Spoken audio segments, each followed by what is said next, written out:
चिंता ठीक है। नजर आ रही है, चिंता नजर आ रही है। और जो जो चिंता है वो दुनिया की हर अर्थव्यवस्था के लिए। लेकिन जब तमाम अर्थव्यवस्थाओं को मैं देखता हूँ, अब पश्चिम जी की देखिए, अच्छा, जो विकासशील की इमर्जिंग इकोनॉमी जिसमें ब्राजील शामिल है, इंडोनेशिया शामिल है, टर्की शामिल है, चाइना भी काफी मैं देखता हूँ। मुझे लगता है कि भारत की स्थिति जो है अच्छी है।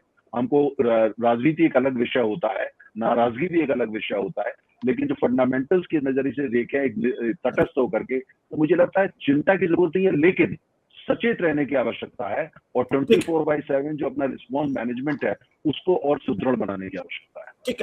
प्रोफेसर मेहता, आप इंटरवीन करना चाहते हैं, प्लीज संक्षेप में। जी जी। आ, ये शब्द हम सुनते सुनते थोड़ा सा अब कान पक गए हैं कि हमारे फंडामेंटल्स बड़े स्ट्रांग हैं। फॉरेन एक्सचेंज रिजर्व्स को के अलावा मुझे नहीं समझ में आता कि हमारे फंडामेंटल्स कौन से बड़े स्ट्रांग हैं। मैं 6 चीजें गिना देता हूं आपको जो जहां पर हम बहुत स्ट्रांग नहीं लग रहे हैं। देखिए, tax rate, corporate tax rate हमने घटा दी तो ऐसी स्थिति में करी हमने जब साइलेंट फिस्कल क्राइसिस थी। पर्सनल इनकम टैक्स का थ्रेशोल्ड हमने बढ़ा दिया जब हम वैसे ही साइलेंट फिस्कल क्राइसिस में थे। तो 2019 में हम साइलेंट फिस्कल क्राइसिस में वैसे ही थे। और कोविड के बाद जब हमारा डेट बढ़ा तो डेट टू जीडीपी रेशो 65% से लपक करके वो 90% हो गया है। जिसका मतलब यह है कि सरकार जो भी जीएसटी कर रही है कि बड़ा आमदनी हो रही है, उसका जबरदस्त भाग हम ब्याज में दे रहे हैं। जिसकी पहली बात। दूसरी बात, रिबाउंड हमारी इकोनॉमी जरूर करी है 2022 के फाइनेंशियल ईयर में, 21-22 में, मगर हमारा प्रति व्यक्ति आय अभी भी 19 से कम है। Private final consumption expenditure 5% lower है बनिस्बत 19-20 के। तीसरी बात, हमारी जो निवेश दर है जिसके आधार पे रोजगार पैदा होता है, उसमें कोई बढ़ोतरी नहीं आ रही है। तो आप किस आधार पे ये बात कह सकते हैं कि हमारे फंडामेंटल्स स्ट्रांग हैं?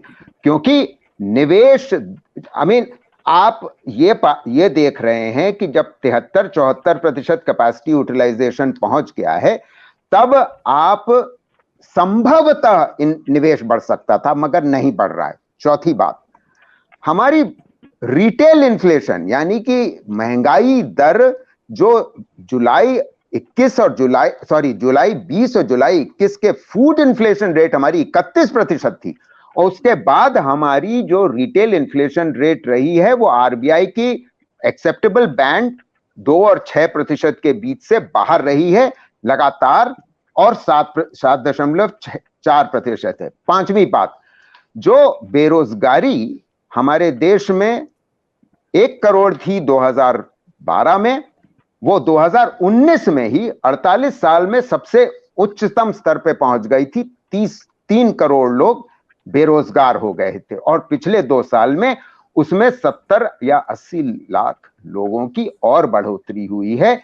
तो ऐसी स्थिति में, और आखिरी बात, और इसी की गरीबी, इन्हीं कारणों की वजह से वर्ल्ड बैंक ने अपनी ऑफिशियल रिपोर्ट में 3 रोज पहले यह बात कही है कि 2020 में दुनिया भर में 7 करोड़ लोग गरीबी रेखा से नीचे उतर गए। $2.15 पर person per day purchasing power parity, जिसमें से 5.5 करोड़ लोग हमारे देश के, 80% लोग जो गरीबी रेखा से नीचे उतरे, अंतरराष्ट्रीय गरीबी रेखा से नीचे जो चले गए, उसमें से 80% भारत में। कहां है फंडामेंटल स्ट्रांग? कहां है फंडामेंटल? सत्य हिंदी का ऐप डाउनलोड करें गूगल प्ले स्टोर पर।